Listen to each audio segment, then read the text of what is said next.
Bonjour à toutes et à tous. Mon premier point de cette méditation sera un objectif bien clair avant l'éternité. Un objectif bien clair avant l'éternité, versets 12 à 15. Il y a sur cette terre deux types de façons de mourir. C'est pas très gai, mais la mort soudaine, premièrement, je pense par exemple à la crise cardiaque, dit de la mort subite. J'ai une femme infirmière, où la personne s'écroule et s'il n'y a personne pour faire un massage cardiaque, c'est terminé. Puis, il y a celui qui sait que sa fin est proche. J'ai accompagné en tant que pasteur, et encore il y a quelques jours, beaucoup de personnes, et dans ma famille aussi, qui savaient qu'elles allaient mourir bientôt. Et j'ai pu constater que c'est l'occasion pour beaucoup de verbaliser des choses qu'elles pensent importantes, de dire avant de partir. L'apôtre Pierre, dans ce passage, fait partie de ces gens-là. Jésus, dit-il, verset 14, lui a fait connaître qu'il quittera cette terre d'une manière imminente, nous dit la NBS. Alors, question que je vous pose, a-t-il reçu une nouvelle révélation du Seigneur encore plus précise sur sa mort, comme l'affirme une certaine tradition, ou se réfère-t-il à la prophétie du Christ, rapportée dans l'évangile de Jean, au chapitre 21, je vous la rappelle, amen, amen, je te le dis, quand tu étais plus jeune, tu passais toi-même ta ceinture et tu allais où tu voulais. Mais quand tu seras vieux, tu étendras les mains et un autre te passera ta ceinture pour te mener où tu ne voudras pas. Prophétie, parole qu'il aurait interprétée dans son contexte de vie et qu'il pressent être sur le point de s'accomplir. Je ne sais pas trop quoi choisir.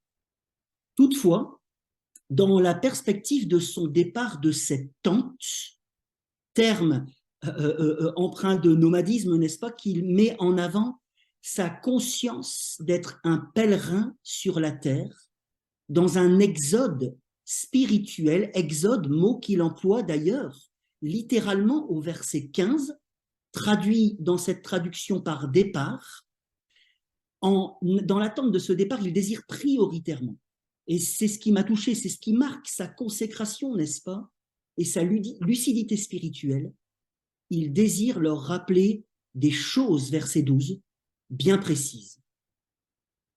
Ces choses sont en rapport avec ce qu'il vient d'exposer précédemment, je le crois, mais aussi en lien avec ce qu'il va développer dans la suite de cette lettre, c'est-à-dire le rappel des fondamentaux de l'Évangile, contenu objectif et subjectif de la foi, en condensé et développé avec pertinence dans la perspective des problèmes que rencontrent ces communautés d'Asie mineure, confrontées à des sceptiques et à des faux enseignements que je trouve particulièrement vicieux.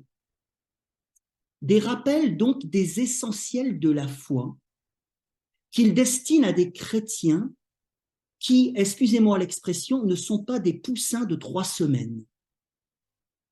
En effet, dit-il, verset 12, ils connaissent, ils sont affermis dans la vérité présente, c'est-à-dire celle qu'il vient d'exposer. Mais le rappel de l'essence de l'Évangile, et nous devrions le réentendre aussi nous-mêmes, est fondamental pour tout chrétien. Tant nous sommes prompts, n'est-ce pas, à l'oubli. Et peut-être particulièrement lorsque nous pensons connaître, lorsque nous nous positionnons en sachant, en chrétien ayant de la bouteille. Bref, conscient de sa mission, verset 13, de sa juste intention, puisqu'il est apôtre, chargé de communiquer, il le dira au chapitre 3, le commandement du Seigneur, qui résume en fait tout le contenu objectif et subjectif, il ne se lassera pas, dit-il, dans sa tâche, pour qu'il soit tenu en éveil. Une tâche qu'il veut poursuivre. Regardez dans le texte, verset 12, constamment dans sa vie, verset 14, jusqu'à sa mort, et verset 15, dont il s'assurera qu'elle perdurera pour ses lecteurs, et donc finalement, pour les générations futures, via cette lettre, via celle qu'il a envoyée précédemment, chapitre 3, verset 1, mais aussi par les écrits de l'apôtre Paul, qui circulent à son époque et qui l'intègrent déjà à l'écriture. Matthieu nous en parlera. Deuxième point de cette petite prédication, la crédibilité de la parole apostolique et prophétique, versets 16 à 21. Toutefois, certaines questions pouvaient et pourraient se poser par la suite, après sa mort, au sujet de la fiabilité de son témoignage, de leur témoignage. Et Pierre a eu le nez fin, n'est-ce pas? Il semble bien d'ailleurs qu'au verset 16, Pierre répond par le « ce n'est pas » à des personnes qui classaient leur dire dans la catégorie des fables, littéralement des mythes, très prisés à son époque. Histoire évangélique, certes perçue comme sophistiquée par ses contemporains, mais assimilée à des fictions n'ayant aucun lien avec la réalité.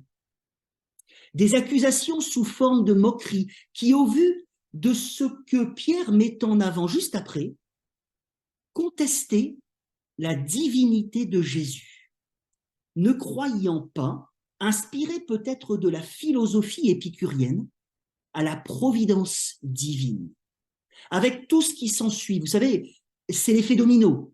Contestation de la résurrection, contestation de l'exaltation, contestation de la parousie et du jugement, et Matthieu nous en parlera également au chapitre 3. Et face à cela, Pierre appuie le témoignage des apôtres fidèlement au principe de l'Ancien Testament avec trois choses. Ils ont vu, entendu et lu. Vu, entendu et lu. Jésus qui s'est humilié lors de sa première venue est bel et bien le Seigneur. Pierre se réfère à la transfiguration en mettant en avant que cet événement leur a fait voir sa grandeur. Ce moment incroyable où les vêtements du Christ devinrent resplendissants et d'une blancheur inconnue, événement raconté dans les synoptiques, là où le Fils a reçu honneur et gloire par le Père. Statut qui fut confirmé également par la voix qu'ils ont entendue, le désignant devant eux comme le Fils missionné. Une révélation qui confirme, qui rend, dit-il, d'autant plus ferme ce qu'ils ont lu dans les prophéties de l'Ancien Testament au sujet du Messie. Une parole liée peut-être à des doutes émis également par ces sceptiques au sujet des paroles prédictives messianiques. Une parole des prophètes comparée toutefois, et c'est merveilleux, n'est-ce pas, par Pierre, à une lampe dans un lieu désolé qu'il faut chérir, car parole, verset 21, de Dieu, inspirée par lui, portée par l'Esprit. Dieu qui s'est assuré pleinement à ce que ses messagers ne se fourvoient pas, qu'ils communiquent la vérité, la vraie. Et ces messages spirés, qui se doivent, bien entendu, d'être médités, réfléchis, appliqués, ne peuvent toutefois pas, dit-il, être interprétés personnellement. C'est-à-dire, c'est ce que je comprends, nous comprenons d'autant plus ces paroles dans la perspective, et nous comprenons d'autant plus ces paroles dans la perspective du contexte de cette lettre, qu'elles ne peuvent servir un système de pensée humain autonome qui trierait la parole selon ce qui est acceptable ou pas pour la raison et ou la placerait sous le joug d'autres autorités philosophiques, de systèmes de pensée humains qui l'utiliseraient pour leurs propres fins. Ces prophéties sont paroles de Dieu. Est-ce qu'on le réalise toujours? Elles communiquent des choses claires et doivent être lues dans la perspective du centre herméneutique des Écritures, Jésus, dont les apôtres sont les témoins. Une parole de Dieu, donc Ancien Testament, Nouveau Testament, qui doit être respectée, chérie par l'Église du Christ. En attendant, dit-il, l'étoile du matin, littéralement le phosphoros, qui veut dire celui qui porte, qui amène la lumière, qui représente dans la mythologie grecque la planète Vénus, qui est encore visible avant l'aurore. Une image que Pierre utilise pour annoncer la venue prochaine du Fils de Dieu dans sa gloire, installant une ère nouvelle, Amen Maranatha, illuminant alors, mes frères et sœurs, nos cœurs remplis, nous l'espérons, de foi. Troisième point de ma prédication pour terminer, chérissons la parole de Dieu. Nous sommes à notre époque également confrontés à beaucoup de scepticisme sur la véracité des témoignages, l'inspiration plénière des Écritures, l'identité de Jésus, etc., etc. Confrontés à des moqueries, voire du rejet, mais surtout, je le crois, à beaucoup d'indifférence. Une indifférence de nos contemporains parfois respectueuse, mais détachée, voire déprimée. Un désespoir résigné sur la possibilité de connaître la vérité, puisque dans nos sociétés postmodernes, désenchantées, cette notion est totalement désuète. Bref, comme à l'époque de ces chrétiens auxquels Pierre écrit, et même si nous sommes croyants de longue date, que nous connaissons la parole, les dangers, mes amis, face aux pensées du monde, les attitudes face à la foi chrétienne auxquelles nous nous confrontons dans nos familles, nos cercles d'amis, notre travail et parfois dans l'Église, puisque l'Église ramène aussi les pensées du monde en son sein, ces dangers pour notre foi sont réels. Quels sont-ils? Découragement, tentation d'adapter notre croyance, de la transformer, de la relativiser, de taire certaines choses par gêne ou beaucoup d'autres raisons, avec tous les dégâts potentiels, collatéraux pour nos vies et pour ceux aussi qui nous écoutent, pour la vie de ceux qui nous écoutent. Pour rester éveillés, mes frères et sœurs, continuons à cultiver une claire intelligence, comme Pierre le dit au chapitre 3, verset 1, en proclamant dans nos vies, dans nos communautés, puisque nous sommes des enseignants, là pour la plupart, sans concession, avec foi et amour, que la parole de Dieu, Ancien Testament, Nouveau Testament, est pleinement inspirée. Vérité de Dieu, voix de la vérité, de la justice, qu'elle pointe vers, qu'elle rende témoignage à Jésus, le seul Sauveur, le seul Seigneur. Mais, puisqu'un attachement de principe à ces réalités, ces doctrines, serait bien sûr insuffisant pour grandir et se tenir et tenir la communauté dans la confiance.